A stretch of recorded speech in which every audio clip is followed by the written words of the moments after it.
Hi guys, so Iain Duncan Smith, or who I like to call the placeholder politician, was asking a question of Michael Gove in Parliament a few days ago about the Northern Ireland Protocol. Now, it's very important to remember that it was about a year ago, Boris Johnson got his Brexit deal, the withdrawal agreement. He called it the oven-ready deal. It was actually the withdrawal agreement.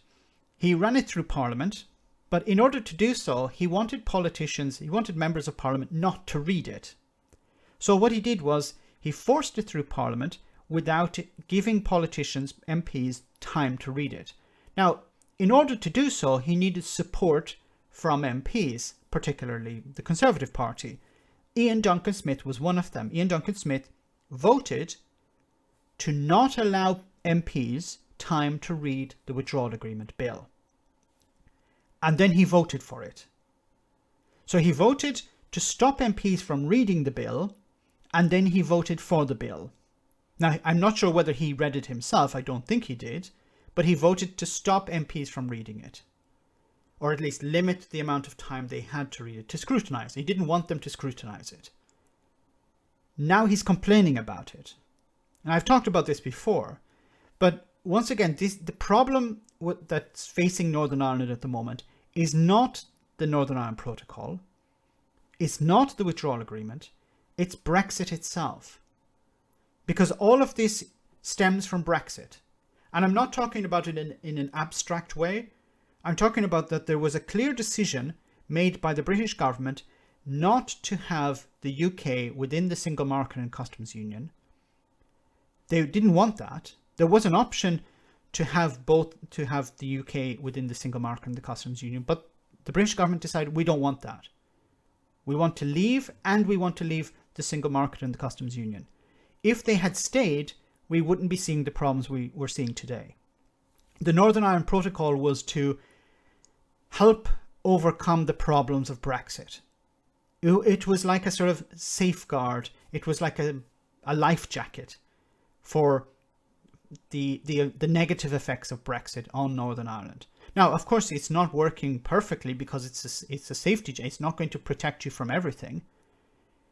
But Iain Duncan Smith and Brexiteers want to take it off the drowning victim. Let's hear what he had to say in his question. Ask my right honourable friend, does he not agree that the reality, though, is that the protocol is simply not working? These are not teething problems. And he mentioned Article 16, but Article 16 is very clear. It says it can be invoked under economic, societal, and environmental problems, leading, for example, to a diversion of trade. And we've already seen companies that normally ship to Northern Ireland now saying publicly they won't bother anymore because it's too difficult. It's difficult because of Brexit. It's not difficult because of the protocol. The European Union is the single market.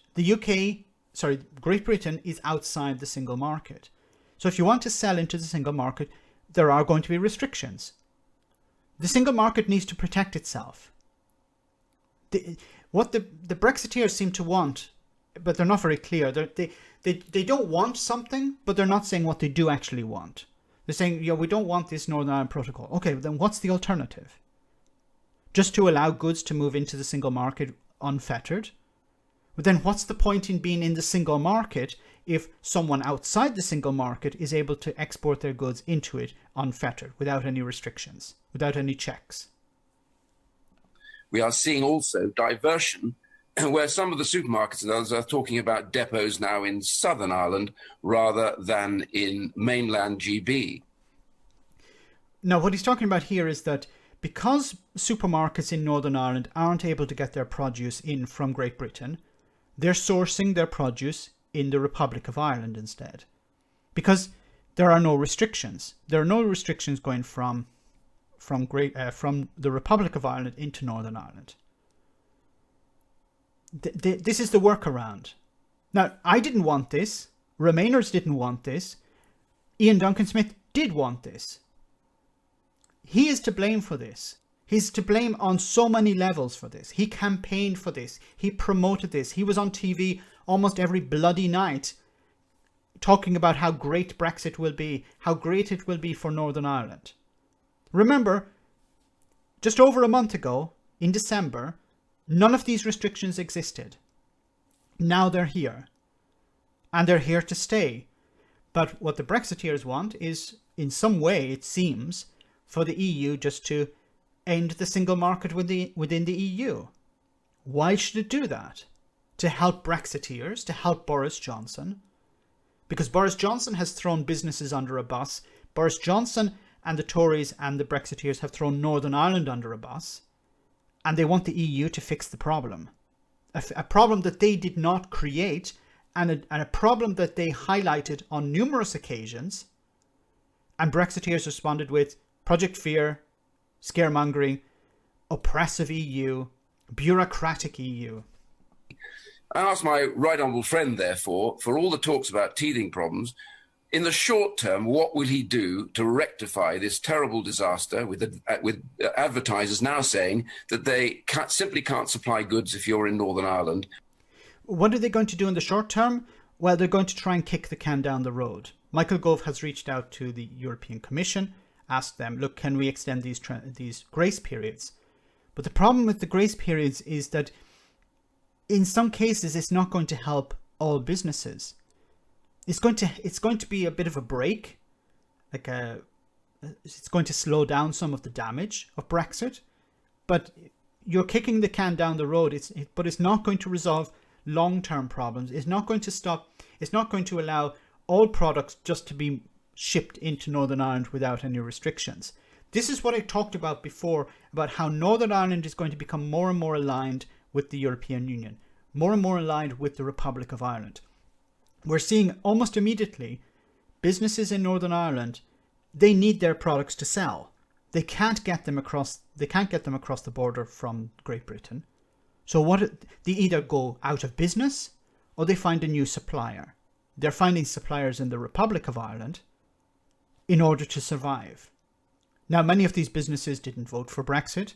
Many people in Northern Ireland didn't vote for Brexit. The majority of people in Northern Ireland did not vote for Brexit. But they're suffering the consequences. And the solution for them, the pragmatic solution, is we have to source our products somewhere else. You can't blame them. You can't be angry with them. They want to survive. In the same way that businesses in the UK are having problems getting goods into, in some cases, getting goods into the European Union. The customers in the European Union want to buy from the UK, but if it becomes too expensive and too problematic, then they're going to source those products in other parts of Europe. You can blame them for that, you can be angry with them for that, but that's business at the end of the day. What will he do short term and longer term to rectify the mess that is becoming obvious with this particular protocol? Once again, blaming the protocol. The problem is Brexit. It's not it's blaming. Once again, it's like blaming the person with blaming the life jacket because you're in the water. The Northern Ireland Protocol is the life jacket. Brexit is the sea. Or you could even say Brexit is the sea and Boris Johnson is the guy who kicked you overboard. Iain Duncan Smith is the guy who kicked you overboard. And now what they're doing is they're complaining about the life jacket. Very grateful to my right honourable friend, and he's right that the problem needs to be addressed both in the short and in the medium to long. Okay, it just cut off there. The problem needs to be resolved in the medium and long term. But how are you going to? Well, the approach seems to be to resolve it in the short term by kicking the can down the road. And the long term, what is the long term solution? The only long term solution is to rejoin the single market in the customs union. That's the long term solution. That would fix the problems. Businesses would be able to sell without any restrictions. If I were Keir Starmer, if I was the Labour Party, if I was the Liberal Democrats, I would go to the businesses. I'd go to Scotland. I'd go to the ports. I would go to the communities. I would go to these business owners. I'd listen to the radio and find out, okay, there's a business owner in this area. I would go there and speak with them and explain to them, I want us to get back into the single market. If you can survive until I can get into power and get us into the single market, you will be able to trade as you were able to do just over a month ago. I'd get us back. To stop listening to Boris Johnson, Michael Gove and all these other idiots. They don't care about you. If they cared about you, they wouldn't have convinced you, they wouldn't have lied to you and convinced you to vote to make yourself poorer. That's what these businesses are suffering at the moment. They're poorer at the moment. They're not able to make profits. They're not able to sell their products. They're going to lay off some staff. Remainers, or rejoiners if you want to call them, they should be going to business owners, meeting with them, organizing, speaking to them and telling them, look, we want to turn back the clock. We want to turn it back to when you were able to trade. Speak to the people who voted for Brexit. Tell them, look, you voted for this. That's water under the bridge. Now we have to try and fix the problem. Here is the solution. Stop listening to Michael Gove talking about we'll extend this and we'll extend that and we'll do something about the paperwork and we'll throw more staff at it. No, that's going to fix it somewhat. But wouldn't you like to be able to trade like you were before? It's going to take time. Businesses are going to have to go through a lot of hell. We're only at the very beginning. It's going to get worse, unfortunately. Businesses have to go through the hell of Brexit, and then perhaps after a couple of months, maybe even a year or two, many people will say, to hell with this. This is not worth it. We need to get back into the single market and the customs union. Let me know in the comment section, guys, what you think. As always, your comments are greatly appreciated. Thanks a lot.